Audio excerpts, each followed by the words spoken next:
اما بعد فاعوذ باللہ السمیع العلیم من الشیطان الرجیم من ہمزہ ونفخہ ونفثہ قل لا املک لنفسی ضرا ولا نفعا الا ما شاء اللہ ولو كنت اعلم الغیب لاستکثرت من الخیر وما مسنی السوء ان انا الا نذیر وبشیر لقوم یؤمنون۔ ہر قسم کی حمد و ثنا اللہ وحدہ لا شریک رب ارض و سما کے لیے ہے۔ لا تعداد بے شمار درود و سلام جناب محمد رسول اللہ صلی اللہ علیہ وسلم کی ذات اقدس پر، جن کو مبعوث فرما کر اللہ تعالیٰ نے ہماری رشد و ہدایت کا بندوبست فرمایا۔ قابل صد احترام بھائیوں، بزرگوں، دوستوں، آج کل کے دور میں کچھ چیزیں بہت عام ہیں جن میں ستارہ پرستی، کہانت، فالگیری، پیشین گوئی اور جھوٹی خبروں کے دعوے، غیب کی خبروں کے جھوٹے دعوے، اور اس چیز کے لیے جگہ جگہ گلی گلی عامل باوے، نجومی، پروفیسر یہ اپنی ہٹیاں کھول کے بیٹھے ہیں اور ہر آنے والے کو اس کے بارے میں غیب کی خبروں کے دعوے کرتے ہیں۔ پھر اپنی تشہیر کے لیے جرائد اور اخبارات کا استعمال کرتے ہیں، نیٹ کا استعمال کرتے ہیں، انہیں کی وساطت سے بڑے بڑے آرٹیکل چھپتے ہیں، اشتہارات اور اعلانات ہوتے ہیں جن کے اندر آنے والے کل کے بارے میں بتایا جاتا ہے، پورے سال کا ذائچہ بتا دیا جاتا ہے، جس کو برج کا نام دیتے ہیں، اور اس کا نقشہ اخبارات کے اوپر آپ نے دیکھا ہوگا، کوئی برج بچھو کی شکل کا ہے، کوئی بیل کی شکل کا ہے، کوئی شیر کی شکل کا ہے، کوئی ہاتھی کی شکل کا ہے۔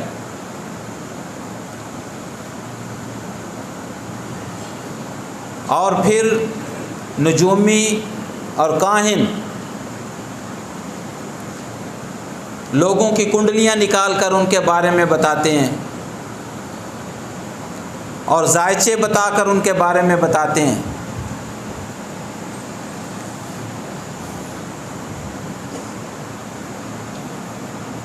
آپ کا یہ ہفتہ کیسا گزرے گا؟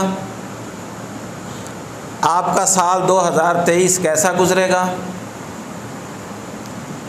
اس سال کے کس مہینے میں آپ کو کاروبار میں نفع ہو سکتا ہے؟ اس ہفتے کے کس دن میں آپ کے لیے سفر کرنا صحیح نہیں؟ اور لوگ دھڑا دھڑ ان کی دکانوں پر جاتے ہیں اور اپنا ایمان بھی بیچتے ہیں، اپنی دولت بھی ضائع کرتے ہیں۔ یہ چیز بہت عام ہے۔ اسی کے متعلق چند ایک گزارشات کرنا چاہوں گا۔ سب سے پہلے فال گیری کو لیتے ہیں۔ فال کا مطلب ہوتا ہے ذائچے بنا کر، لکیریں کھینچ کر، پرندے اڑا کر یا کسی اور ذریعے سے یہ دیکھنا کہ میں کوئی کام کروں یا نہ کروں، میں سفر پر جاؤں یا نہ جاؤں، میں یہ کاروبار کروں یا نہ کروں۔ اس کے لیے لوگ ان کاہنوں کے پاس جاتے ہیں۔ انہوں نے، کئی لوگوں نے طوطے رکھے ہوتے ہیں، یہ کام کرنا چاہیے ایک پرچی کے اوپر لکھ دیتے ہیں، آپ کو یہ کام نہیں کرنا چاہیے دوسری پرچی کے اوپر لکھ دیتے ہیں، اور طوطے کو حکم دیتا ہے کہ کوئی پرچی اٹھاؤ، طوطا جو پرچی اٹھا لے گا وہ کام کرنا چاہیے۔ گویا کہ آنے والے کل کے بارے میں جزوی طور پر وہ علم جو غیب کا علم ہے وہ اس کاہن کے اندر ہم نے مان لیا یا اس طوطے کے اندر مان لیا، یا وہ لکیریں کھینچ کر حساب لگاتے ہیں، یا ہاتھ کی لکیروں سے وہ دیکھتے ہیں کہ تمہیں آنے والے وقت میں کیا پریشانیاں آ سکتی ہیں اور کیا نفع آ سکتا ہے۔ بعین ہی یہی فالگیری، یہی کام دور جاہلیت میں رسول اللہ صلی اللہ علیہ وسلم کی آمد سے پہلے وہ لوگ کرتے تھے، رتی برابر فرق نہیں ہے۔ انہوں نے اپنے بت حبل اور منات کے قدموں میں تیروں کے ڈھیر لگائے ہوتے تھے، جب کوئی اہم کام کرنا ہوتا وہ وہاں جاتے، وہاں کے مجاوروں کو پیسے دیتے اور تیر سے وہ اپنی فالگیری کرتے۔ تیروں کے اوپر لکھا ہوتا تھا یہ کام کرنا چاہیے یا نہیں کرنا چاہیے۔ صحیح بخاری کی روایت ہے، جب رسول اللہ صلی اللہ علیہ وسلم نے مکہ فتح کیا اور آپ نے بیت اللہ کی صفائی کا حکم دیا تو سیدنا ابراہیم علیہ السلام اور سیدنا اسماعیل علیہ السلام کے بنے ہوئے بت بیت اللہ سے باہر نکالے گئے تو ان کے ہاتھوں میں تیر پکڑائے ہوئے تھے ان لوگوں نے، وہاں سے وہ فالگیری کرتے تھے۔ اور پھر کئی لوگوں نے اپنے گھر میں تیر رکھے ہوتے، وہ جو ترکش ہوتا ہے جس کے اندر وہ تیر ڈالتے ہیں اس میں وہ تیر رکھے ہوتے۔ صحیح بخاری کی روایت ہے، رسول اللہ صلی اللہ علیہ وسلم جب ہجرت کر کے تشریف لے جا رہے تھے، سراقہ بن مالک نے آپ کا پیچھا کیا تو اس نے انہی تیروں سے فالگیری کی۔ وہ ایک تیر نکالتے تھے، اس کے اوپر لکھا ہوتا افعل تو وہ کام کرنا شروع کر دیتے، لکھا ہوتا لا تفعل مطلب ہے کہ تو یہ کام نہ کر، تو رک جاتے۔ یہ تھا ان لوگوں کا انداز، اور آج بعین ہی یہ ہمارا انداز ہو چکا ہے، اور ہم ان کاہنوں اور نجومیوں کے پاس اور رمال کے پاس جاتے ہیں اور اپنی قسمت کا حال پوچھتے ہیں اور یہ کام کرنا چاہیے یا نہیں کرنا چاہیے، اور استخارے کے نام پر دکانداریاں قائم ہیں۔ پہلے کچھ سال پہلے یہ بڑا مہنگا کام تھا، آج ہر بندہ ہٹی کھول کے بیٹھے 500 میں استخارہ ہو رہا ہے، پہلے یہ ہزاروں میں ہوتا تھا۔ آئیے قرآن دیکھتے ہیں کہ قرآن اس بارے میں کیا کہتا ہے۔ قرآن مجید میں اللہ رب العزت نے فرمایا حرمت علیکم المیتۃ والدم ولحم الخنزیر وما اہل لغیر اللہ بہ والمنخنقۃ والموقوذۃ والمتردیۃ والنطیحۃ وما اکل السبع۔ یہ ساری آیت، اور اس کے آخر پہ اللہ رب العزت فرماتے ہیں وَأَن تَسْتَقْسِمُوا بِالْأَزْلَامِ، اور تیروں کے ذریعے، فالگیری کے ذریعے تم اپنی قسمتیں آزماتے ہو، یہ حرام چیزیں ہیں۔ اور اسی مقام پر آگے جا کے اللہ رب العزت نے فرمایا یا ایھا الذین آمنوا انما الخمر والمیسر والانصاب والازلام رجس من عمل الشیطان فاجتنبوہ لعلکم تفلحون۔ اگر کامیابیاں چاہتے ہو تو شراب، جوا، پانسے اور یہ تیر سے فالگیری کرنا، پرندوں سے فالگیری کرنا، یہ کام چھوڑ دو، یہ شیطان کے کام ہیں اور حرام کام ہیں، یہ چھوڑ دو گے تو اللہ تعالیٰ تمہیں کامیاب کر دے گا۔ جس قرآن کے اندر یہ چیز حرام ہے، جس قرآن کے اندر یہ چیز منع ہے، اسی قرآن کے آخری صفحے پہ یہی فالگیری کے ذائچے بنے ہوتے ہیں، اور ادارے والے، کمپنی والے وہ چھاپ دیتے ہیں اور لوگ وہاں سے فالگیری کرتے ہیں۔ تو یہ چیز ہمارے اندر بہت عام ہے اور یہ جاہلیت کا کام ہے۔ وہ لوگ ایسا کرتے تھے، آج ہم نے بھی وہی کام شروع کر دیا۔ دوسرے نمبر پر ہمارے اندر جو جاہلیت کی بات ہے وہ یہ ہے کہ کسی چیز کو منحوس سمجھنا یا کسی چیز سے بدشگونی لینا۔ گزشتہ جمعہ سارا اس موضوع کے اوپر تھا۔ مثلا صبح نکلی ہیں، راستے میں بلی آ گئی، لو جی کام خراب ہو گیا، واپس گھر میں جا کر بیٹھ گئے۔ کوئی آدمی مل گیا، ہم کہتے ہیں یہ تو تھا ہی منحوس، صبح صبح کس کے متھے لگ گئے۔ صبح صبح پہلے گاہک کو ادھار نہیں دینی کہ سارا دن بے برکتی سے گزرے گا۔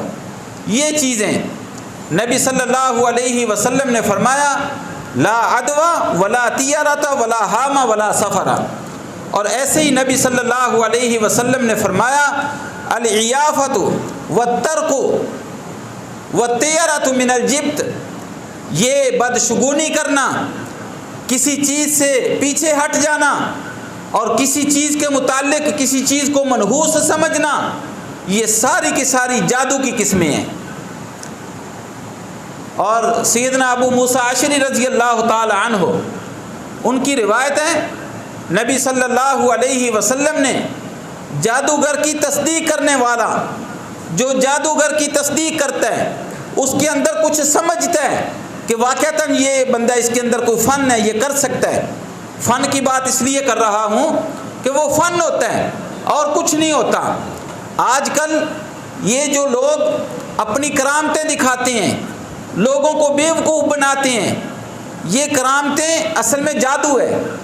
یہاں میں آپ کو ایک قاعدہ اور کلیہ بتا رہا ہوں۔ ایسی چیز جس کو عقل تسلیم نہ کرے، جس کو خرق عادت کہتے ہیں، جو ما بعد طبیعیات ہو، ما فوق الاسباب ہو، جو عام طور پر ممکن نہ ہو لیکن وہ ہو جائے، اگر وہ کسی نبی کے ہاتھ سے ہو جائے تو اس کو معجزہ کہتے ہیں۔ جیسے انبیاء کو اللہ تعالیٰ نے معجزے دیے، اور اگر وہ کسی پرہیزگار متقی ولی اللہ کے نیک بندے کے ہاتھ سے ہو جائے تو اس کو کرامت کہتے ہیں، اور اگر وہ کسی فاسق فاجر ڈرامہ باز شعبدہ باز کے ہاتھ سے ہو جائے تو اس کو جادو کہتے ہیں۔ یہ جادو کے ذریعے اپنی کرامتیں دکھاتے ہیں، یہ جس کو عام طور پر ہم شعبدہ بازی، ہاتھ کی صفائی کہتے ہیں، یہ اپنی کرامتیں دکھاتے ہیں، فراڈ ہوتا ہے، اور ہم لوگ سمجھتے ہیں کہ یہ ان کے پاس بڑا کچھ ہے، یہ ہماری تقدیر بدل سکتے ہیں۔ تو ان کی تصدیق کرنا، ان کے متعلق یہ سمجھنا کہ ان کے پلے کچھ ہے۔ سیدنا ابو موسیٰ اشعری رضی اللہ تعالی عنہ سے بخاری کی روایت ہے، نبی صلی اللہ علیہ وسلم نے فرمایا ثلاثۃ لا يدخلهم اللہ الجنۃ ولا ينظر الیہم، تین قسم کے آدمی ایسے ہیں قیامت کے دن اللہ تعالیٰ ان کو رحمت کی نظر سے نہیں دیکھے گا اور ان کو جنت میں داخل نہیں کرے گا۔ ان میں سے پہلا شخص آپ علیہ الصلاۃ والسلام نے فرمایا مدمن الخمر، جو ہمیشہ شراب پیتا ہے، بہت زیادہ شراب پیتا ہے۔ اور دوسرے نمبر پر نبی صلی اللہ علیہ وسلم نے فرمایا قاطع الرحم، جو رشتہ داریوں کو توڑتا ہے، صلہ رحمی نہیں کرتا۔ اور تیسرے نمبر پر نبی صلی اللہ علیہ وسلم نے فرمایا مصدق السحر، جو جادوگر کی تصدیق کرتا ہے، ان کے اندر سمجھتا ہے کہ یہ لوگ میری تقدیر بدل سکتے ہیں، یا یہ میرا کچھ بگڑی سنوار سکتے ہیں، یہ تین آدمی جنت میں داخل نہیں ہو سکتے۔ اور اگلی بات، ہم لوگ کاہنوں کے پاس جاتے ہیں، یہ مختلف شعبے ہیں۔ کاہن اس آدمی کو کہتے ہیں جو جنوں کے ذریعے مختلف قسم کی خبریں لاتا ہے اور لوگوں کو بتا کے بیوقوف بناتا ہے۔ صحیح بخاری کی حدیث ہے، نبی صلی اللہ علیہ وسلم نے فرمایا کہ آپ علیہ الصلاۃ والسلام صحابہ کے اندر بیٹھے تھے، آپ نے صحابہ سے پوچھا کہ یہ جو ستارہ ٹوٹتا ہے، ہم کہتے ہیں نا رات کو ستارہ ٹوٹا، اتفاقاً اس وقت ایک ستارہ ایسے شعلہ سا لپکا، آپ نے فرمایا تم اس کو کیا کہتے ہو؟ صحابہ نے کہا جی ہم تو یہ کہتے ہیں ستارہ ٹوٹا، یا یہ ہوا وہ ہوا، کسی نے کچھ بتایا کسی نے کچھ بتایا۔ نبی صلی اللہ علیہ وسلم نے فرمایا نہیں، یہ شہاب ثاقب ہے۔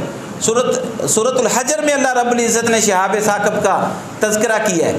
آپ علیہ الصلاۃ والسلام نے فرمایا کہ دراصل ہوتا یوں ہے، یہ صحیح بخاری کی روایت ہے، ہوتا یوں ہے کہ جن ایک دوسرے کے اوپر چڑھتے ہیں، سیڑھی بناتے ہیں، آپ نے ہاتھ کا اشارہ ایسے کر کے دکھایا، ہاتھ کا اشارہ ایسے کر کے دکھایا، جیسے یہ پہلا جن ہو گیا، یہ دوسرا، یہ تیسرا، یہ چوتھا، ایسے ایک دوسرے کے اوپر چڑھتے ہیں اور وہ اوپر آسمانوں تک پہنچتے ہیں اور آسمانوں کی خبریں چرانے کی کوشش کرتے ہیں۔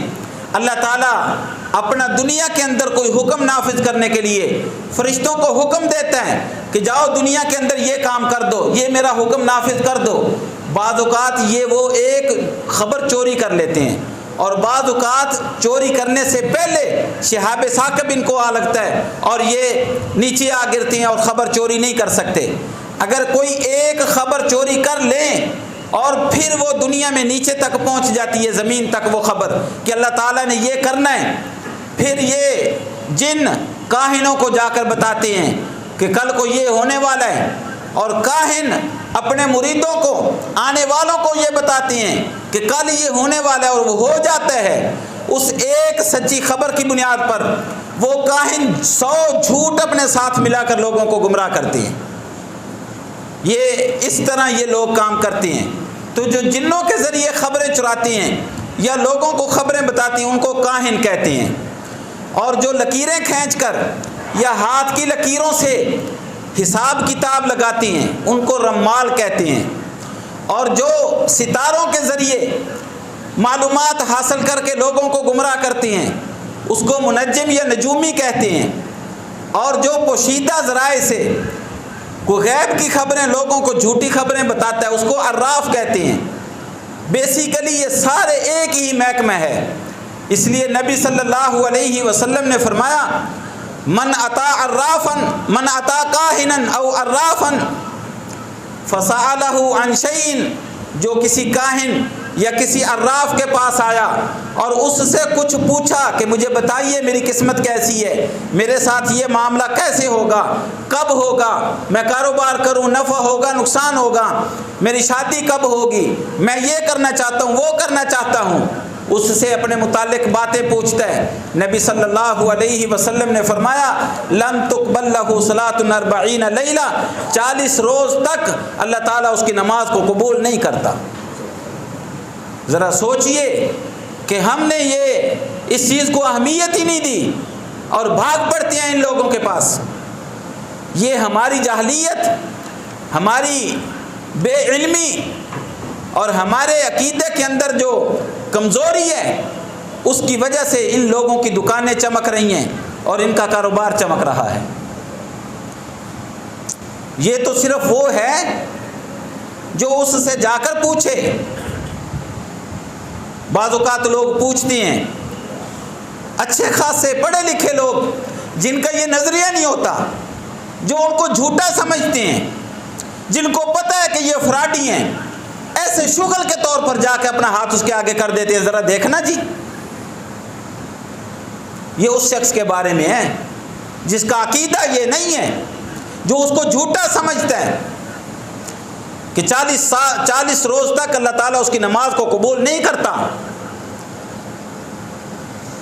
اور جو بد عقیدہ شخص ہے اس کے بارے میں نبی صلی اللہ علیہ وسلم نے فرمایا من اتا کاہنا او عرافا فصدقہ ما یقول، جو کسی کاہن کے پاس آیا یا کسی عراف کے پاس آیا، پھر جو کچھ اس نے بتایا اس کو، اس کے اوپر ایمان بھی لے آیا، اس کی تصدیق بھی کر دی،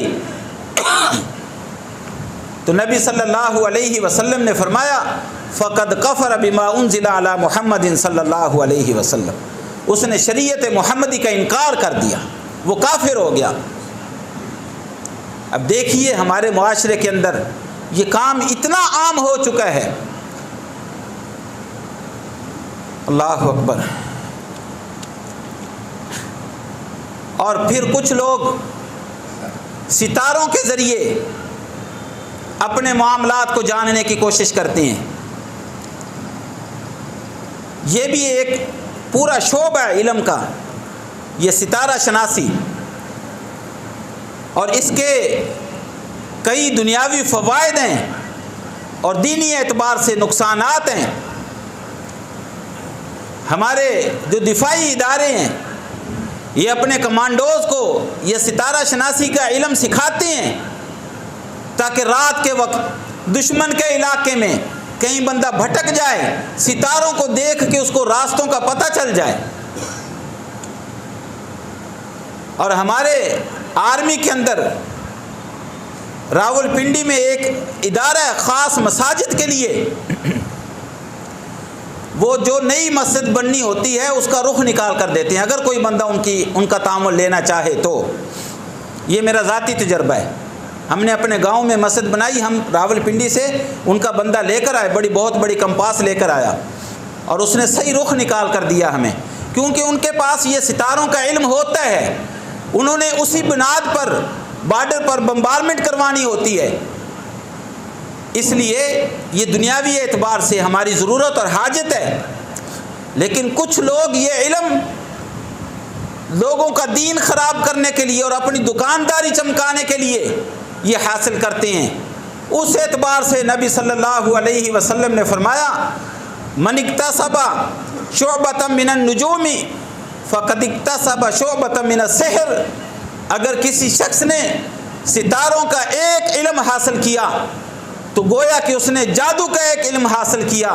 فزاد ما زاد، جتنا اس علم میں آگے بڑھتا جائے گا اتنا وہ جادو کے علم میں آگے بڑھتا جائے گا اور کفر کے نزدیک ہوتا جائے گا۔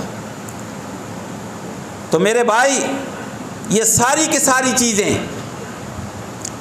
ہمارے معاشرے میں پائی جاتی ہیں۔ لوگوں کے اندر یہ تصور کیا جاتا ہے کہ یہ غیب کی خبریں بتا سکتے ہیں۔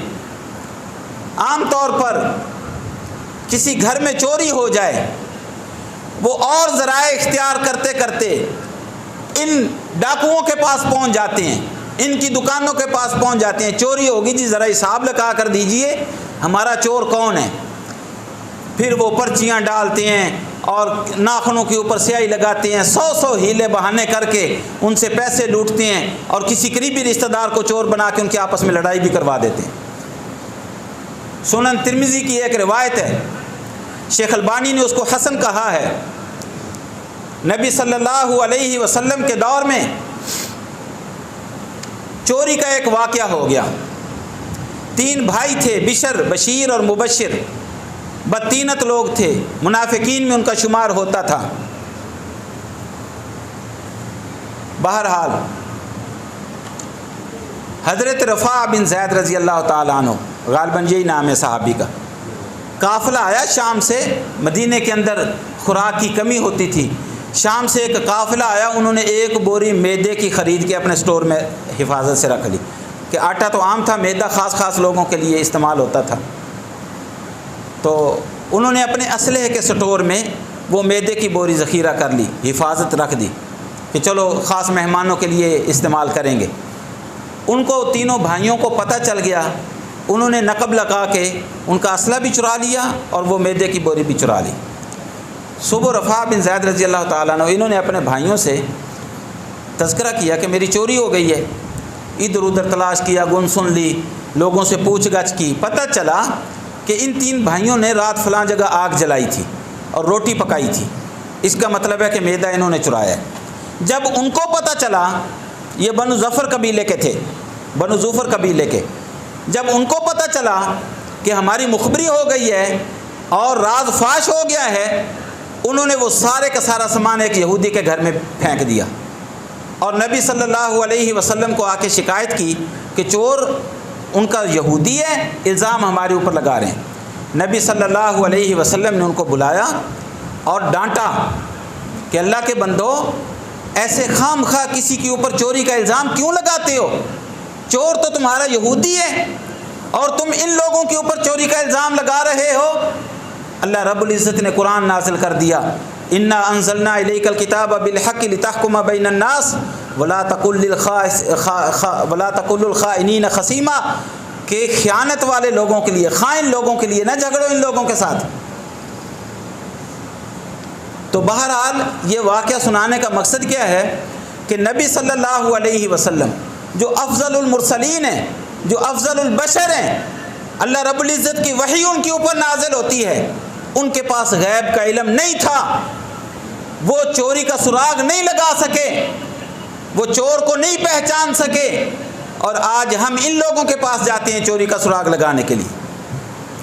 یاد رکھیے، صحیح بخاری کی حدیث ہے، سیدہ عائشہ رضی اللہ تعالی عنہا فرماتی ہیں، من حدثک ان رسول اللہ صلی اللہ علیہ وسلم یعلم الغیب فقد کذب، جو شخص بھی آپ کو یہ بتائے کہ رسول اللہ صلی اللہ علیہ وسلم غیب کا علم جانتے تھے، وہ جھوٹ بول رہا ہے، اس لیے کہ اللہ رب العزت نے قرآن مجید میں ارشاد فرمایا ہے وَعِندَهُ مَفَاتِيحُ الْغَيْبِ لَا يَعْلَمُهَا إِلَّا هُوَ وَيَعْلَمُ مَا فِي الْبَرِّ وَالْبَحْرِ۔ اللہ رب العزت کے پاس غیب کے خزانوں کی چابیاں ہیں، زمین و آسمان میں، بر و بحر میں جو کچھ ہوتا ہے وہ صرف اللہ کے علم میں ہوتا ہے، اللہ کے سوا کوئی نہیں جانتا۔ ان اللہ عنده علم الساعة وينزل الغيث ويعلم ما في الارحام وما تدري نفس ماذا تكسب غدا وما تدري نفس بأي ارض تموت۔ 5 چیزیں ذکر کی اللہ رب العزت نے کہ قیامت کا علم اللہ کے پاس ہے، بارش کب ہوگی اللہ کو پتہ ہے، ماں کے پیٹ میں بچہ ہے، بچی ہے، صحت مند ہے، بیمار ہے، لنگڑا ہے، لولا ہے، اللہ کو پتہ ہے۔ اور جب اس عورت کی، اس لڑکی کی شادی نہیں ہوئی، اس وقت سے اللہ کو پتہ ہے کہ اس کے پیٹ سے کیا پیدا ہوگا۔ ہمارے ڈاکٹر یا الٹرا ساؤنڈ والے یہ 5-6 مہینے کے بعد پتہ لگاتے ہیں، حمل کے 5-6 مہینے کے بعد، اور وہ بھی کنفرم نہیں ہوتا، اللہ کو پہلے سے پتہ ہوتا ہے۔ اور کل ہم نے کیا کرنا ہے کیا نہیں کرنا یہ صرف اللہ کو پتہ ہے۔ ہمارے منصوبے تو بہت ہوتے ہیں کہ کل میں یہ کر لوں گا، وہ کر لوں گا، پتہ تب چلتا ہے جب سارے کے سارے منصوبے دھرے کے دھرے رہ جاتے ہیں۔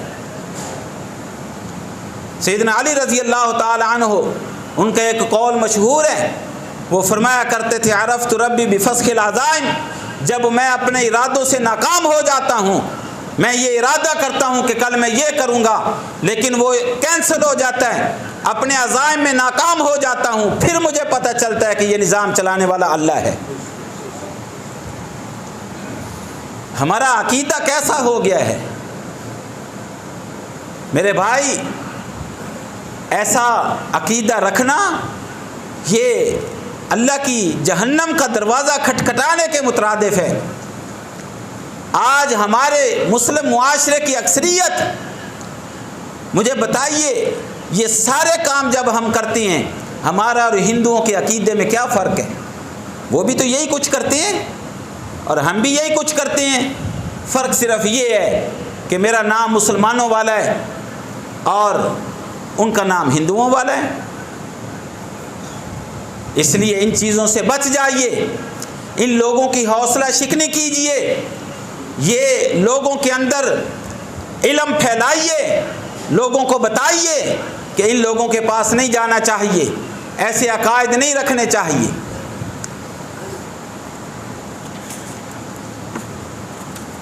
پھر ہمیں کرنا کیا چاہیے؟